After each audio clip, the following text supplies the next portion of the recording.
스피드 합격시켜드리겠습니다. 안녕하세요, 유아입니다. 여러분, 오늘부터는 N2 스피드 합격을 목표로 문자 어휘를 학습해 나갈 건데요. N2 시험은 처음이시죠? 앞으로 어떻게 공략해 나가야 할지 오리엔테이션 시간을 가져보도록 하겠습니다. 바로 넘어와서 잠깐 JLPT란 무엇인지 짚고 가보도록 할게요.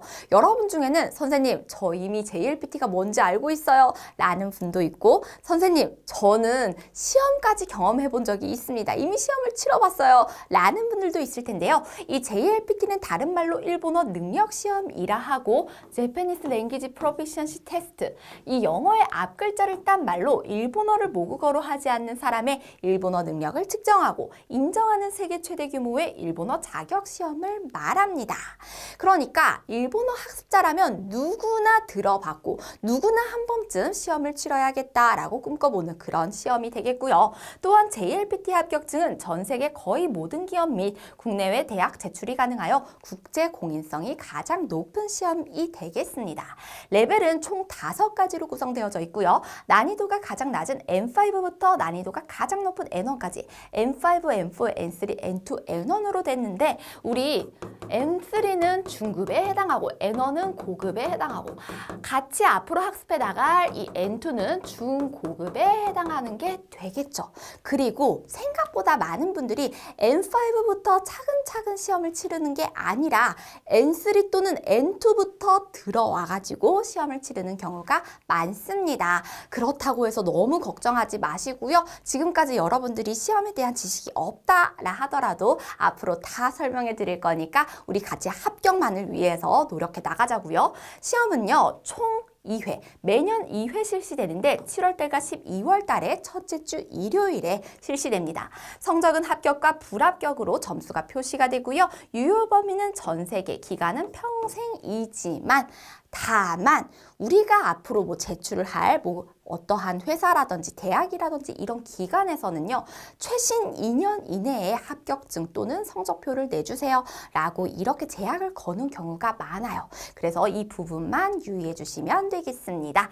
N2 합격 기준점을 살펴보도록 할 건데요. 총 180점 만점에서 90점을 넘어야, 90점 이상이어야 우리가 합격을 하게 되는데, 우리가 어떤 과목을 보는지 먼저 봐야겠죠? 여러분, 과목별로 지금 구분이 되어 있습니다. 우선 언어 지식 파트라 있는데, 언어 지식 파트에는요, 문자 어휘와 문법이 있어요. 문자 어휘는 뭐예요? 단어죠, 단어. 단어를 얼만큼 아는지. 문법은 뭐예요? 단어에다가 이제 표현을 덧붙여가지고 문장을 잘 구성할 수 있는지 보는 파트죠. 그러니까 우리 지금 문자어휘와 문법이 있는 언어 지식까지는 우리가 어느 정도 정보를 머릿속에 넣어줘야지 풀어나갈 수 있는 파트가 되고요. 그 다음에 독해와 청해가 되겠는데요. 독해는 이제 긴 문장들의 행렬인 거죠. 긴 문장들이 계속 나오면은 그걸로 우리가 문장력이 있는지, 내용을 제대로 이해하고 있는지 응용하는 파트가 되겠고요. 그 다음에 청해는 우리가 그 내용을 듣고 잘 이해하는지 응용하는 파트가 되겠죠. 그러니까 문자어휘 문법의 언어 지식 파트는 인풋에 정보를 입력하는 파트다라고 생각해 주시면 되고, 독해와 청해는 언어 지식에서 학습한 이 표현들을 가지고서 응용을 해서 성적을 또 만들어 나가셔야겠습니다. 그런데 우리 시험이 이렇게 세 파트로 해가지고 60점 만점으로 해가지고요. 60, 60, 60, 180점 만점에 90점을 넘기면 모든 과목의 점수 합계가 합격 기준점을 넘으면 합격이 됩니다. 하지만 과락이라는 게 있어요. 그리고 이 과락에 대해서 설명을 해드리자면요, 여러분들 집중해 주세요. 네, 90점이 있지만 옆에 이거 지금 19점이라고 적혀져 있죠. 네, 이 부분에 주의해 주시면 되는데, 다만 한 가지 과목이라도 19점 미만으로 득점을 하게 되면, 즉 19점보다 못하게 되면, 미달하게 되면은요, 아무리 90점이 넘는다 하더라도 불합격 처리가 됩니다. 그러니까 우리가 조건 2가지를 충족해야 돼요. 첫 번째는 180점 만점 중에 90점 이상을 맞아야 할 것. 두 번째는 과락이라는 게 있어서 각 파트당 우리가 19점보다 미달하게 되면은 아무리 90점을 넘어도 불합격 처리가 된다라는 거 주의해 주시고, 그리고 플러스로 우리가 알고 가야 할 게 있습니다. 이렇게 가로쳐 주세요, 여러분들. 1교시 때 우리가 이 문자어휘 문법을 포함한 언어 지식과 독해를요, 함께 풀게 됩니다. 이때 우리는 총 105분이라는 시간을 부여받아요. 그리고 이 105분 중에서 시간은 알아서 배분을 해서 우리가 문제를 풀어나가면 되겠습니다. 그렇다면 한번 생각해 봐야겠죠. 언어 지식은 다 합쳐서 54문제가 나오고요. 독해는 다 합쳐서 21문제가 나옵니다. 그럼 여러분들 54문제 나오는데 60점과 21문제 나와서 60점 중에서 우리가 어느 파트의 시간을 무조건적으로 확보를 해두고서 문제를 풀어야 하죠? 맞아요. 독해입니다, 여러분들. 네, 독해는 21문제 나오지만 60점 만점이에요. 그렇지만 우리가 105분 내에서 알아서 시간 배분해서 풀기로 했죠. 그래서 우리가 평소 연습을 할 때 독해 풀 시간을 다 할애해서 계산을 한 다음에 언어 지식 파트에 쏟아붓는 시간을 넣어야겠습니다. 이렇게 앞으로 우리는 학습을 해 나갈 거다라는 거 여러분들이 잡아주시면 되겠고요. 그럼 넘어와서 문자 어휘의 문제 유형 보도록 하겠습니다. 여러분, 문자 어휘의 문제 유형은 총 6가지가 있어요. 몇 가지 있다고요? 네. 6가지가 있습니다. 첫 번째 한자 읽기, 두 번째 표기, 세 번째 단어 형성, 네 번째 문맥 규정, 다섯 번째 유의 표현, 여섯 번째 용법이 있는데 여기서 1번, 2번 묶어주세요. 이 한자 읽기와 표기는요, 한자의 기본기가 탄탄한가가 가장 중요한 파트가 되겠습니다. 한자의 기본기만 맞춰진다면은 여러분들이 그 부분만 보고서 바로 정답을 고르고 넘어갈 수 있는, 그러니까 시간을 허투루 낭비하지 않을 수 있는, 시간을 아껴줄 수 있는 우리에게 고마운 파트가 될 수 있는 부분이 되겠고요. 선생님, 저는 한자의 기본기가 없어요. 어떡하죠? 라고 걱정하시는 분들 괜찮아요. 제가 하나하나 한자를 여러분들이 아실 수 있도록 부수까지 잡아가면서 알려드릴 겁니다. 그래서 여러분들이 준비할 거는 그 간절한 마음. 제가 정말 많이 말하는데 중급부터는 여러분들 한자를 아는 힘이 곧 일본어를 잘하는 힘이에요.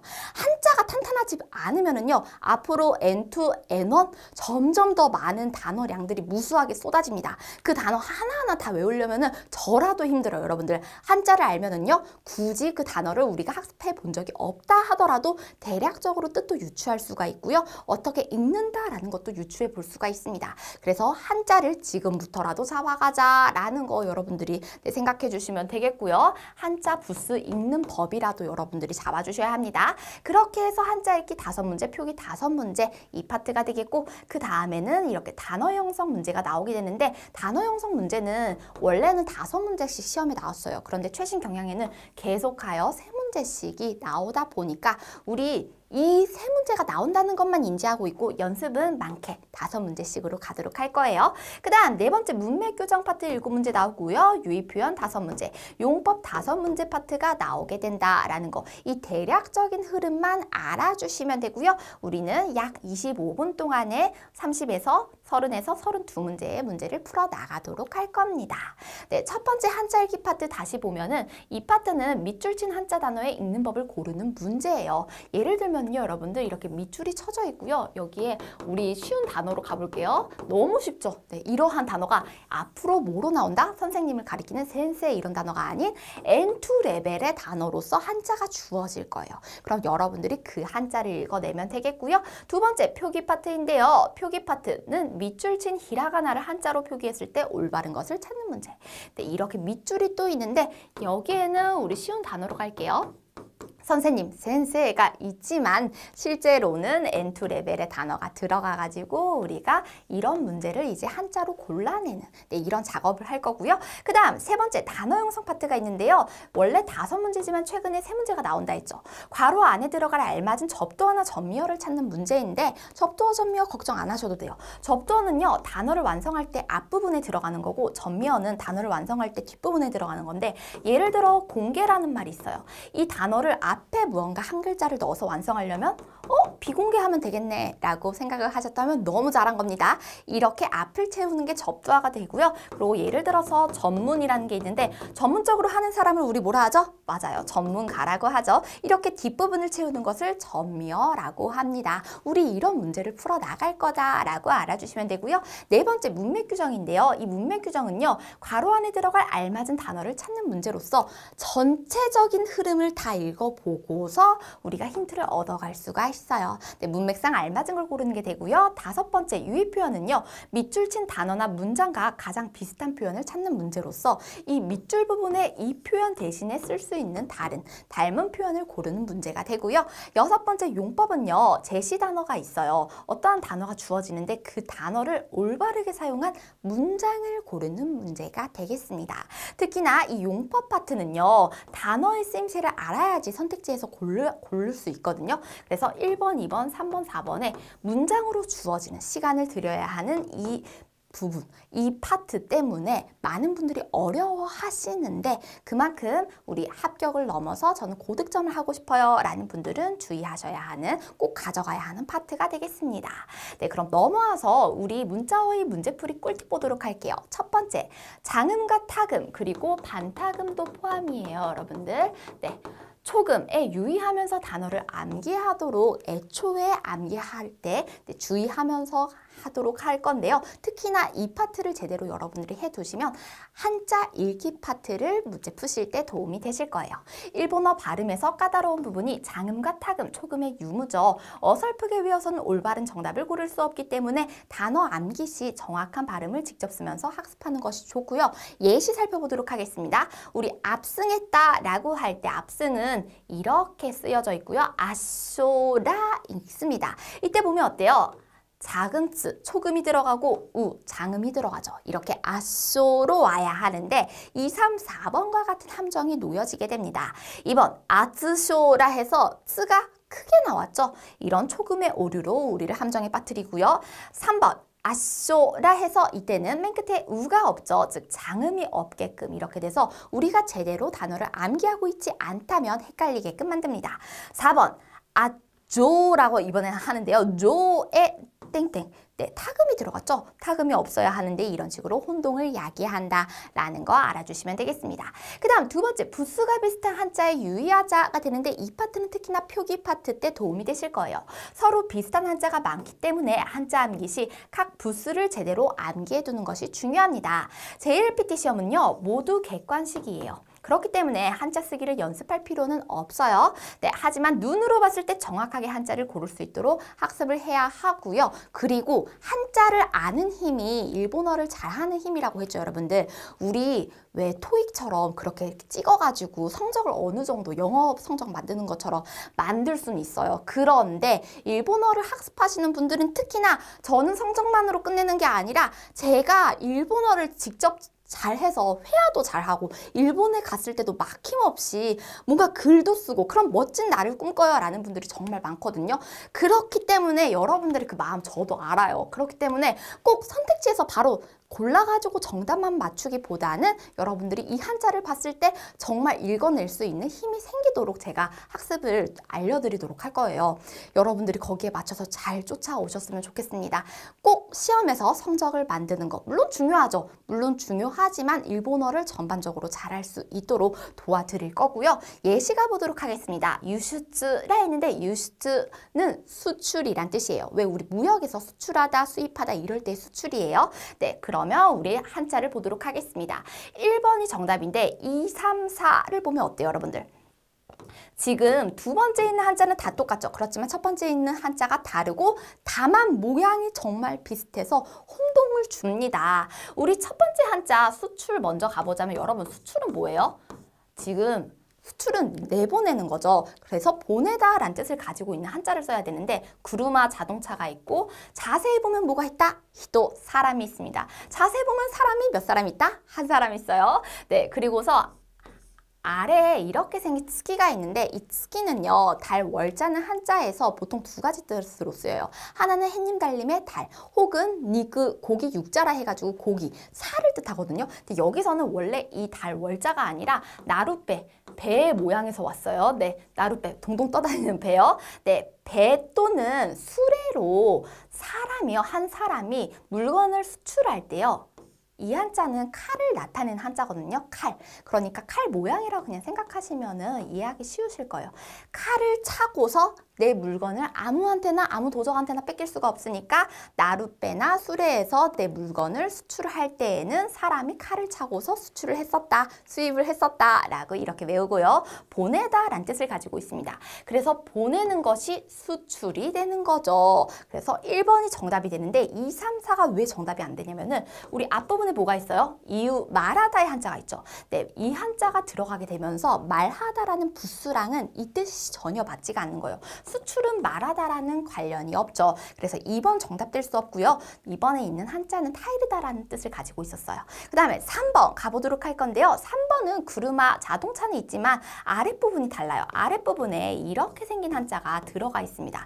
여러분 이 한자 지금 이렇게 변형이 됐는데요. 원래 이거 뭐죠? 이사츠 한 권, 두 권 할 때 책을 말하는 거죠. 그러니까 문서나 책 같은 것들이 이렇게 옆면으로 있는 모양이라고 생각하시면 되고요. 네, 그러니까 책을 떠올려 주시고요. 사람이 책을 읽으려고 하는데 책은 무거워요. 그래서 수레에 바퀴를 달아서 움직인다. 그래서 이 한자는 바퀴륜이라고 합니다. 바퀴를 가리키는 한자예요. 네, 바퀴와 지금 네, 수출은 관련이 없죠. 그 다음에 4번 보도록 할게요. 4번도 안 돼요. 왜 안 되죠, 여러분들? 이유 말하다가 들어가 있죠. 이 한자는 논의하다라는 뜻을 가지고 있습니다. 그래서 말하는 것과 관련된 부수가 들어가 있으므로 2번과 4번은 특히나 고르시면 안 되고요. 이런 식으로 해서 정답을 1번으로 찾아 나가도록 앞으로 학습해 나가도록 하겠습니다. 그 다음 넘어와서 3번 보도록 하겠습니다. 3번 단어의 뉘앙스를 확실하게 파악하자라는 게 있는데요. 단어의 뜻은 물론 그 단어가 가진 뉘앙스까지 우리 파악을 해 나가도록 할 겁니다. 사전에서 알려주지 않는 뉘앙스까지 제가 설명을 해드릴 거고요. 한국어 해석으로는 말이 되어도 일본어에서는 사용법이 틀린 경우가 있으므로 이때 주의하면서 암기해 주시면 되겠습니다. 예시 보도록 하겠습니다. 호싱, 방침이라는 단어가 지금 나와 있는데요. 여러분 방침은 우리 회사의 경영 방침이라든지 이럴 때 쓰는 거죠. 어떠한 방향성을 말할 때요. 가이샤노 아타라시 호신이 시타가떼 회사의 새로운 방침에 따라서 시고토스루 일을 한다. 이런 식으로 말해야지 쓰일 수 있는 거고요. 안 되는 이유, 안 되는 부분 또 보도록 할 건데요. 예문 고토시노 호싱와 올해의 방침은 간지 고야크지요. 한자 500자를 오에르 고토다. 외우는 것이다. 이것은 방침이 아니라 들어간다면 목표라는 단어를 사용해야지 적절하게 되죠. 네, 이런 식으로 우리 하나하나 우리 공부를 할 때 잡아가도록 하겠습니다. 마지막으로요. 모르는 단어가 나왔다면 과감히 포기하도록 할 건데요. 잘 모르는 단어가 나왔다면 오랜 시간 끌지 말고요. 다음 문제로 넘어가서 우리가 풀 수 있는 문제를 잡아가도록 할 건데 그런데 우리 시험장 가셔가지고 선생님 저 이거 모르겠어요 라 해서 아예 안 찍고 오시는 분들이 있어요. 그건 안 돼요, 여러분들. 시험이 1년에 많지가 않습니다. 아주 소중해요. 아주 귀한 시험이에요. 여러분들이 열심히 준비해서 이제 시험장에 가잖아요. 그러면은 정말 모르는 게 만약에 나왔다 하더라도 뭐라도 찍고라도 나와주세요. 여러분들 그냥 빈 공간으로 내비두면 안 됩니다. 언어 지식 파트의 독해까지 모든 문제를 풀고 정답을 마킹하기 전 시간이 남았다면 이때 다시 한번 확인해도 늦지 않다라는 거 잡아주시고 여러분들 우리 앞으로 매 수업마다 우리 모의고사 보고 시험장 가는 그 전까지 외칠 게 있습니다. 야레바 데키르 하면 된다 라는 건데요. 하면 된다. 여러분들이 여러분을 믿어주세요. 같이 믿으면서 저도 믿고서 강의를 진행할 거고 여러분을 못 믿겠다면 저를 믿으세요. 저는 저를 믿고서 강의를 계속 해 나갈 거거든요. 그래서 여러분들이 같이 으쌰으쌰 해서 우리 꼭 좋은 결과 희망하는 원하는 결과 있었으면 좋겠습니다. 네, 오늘 강의 들어주셔서 너무너무 감사하고요. 그렇다면 이 다음 강의부터 본격적으로 학습 들어가도록 할게요. 네, 그럼 다음에 또 봐요. 안녕!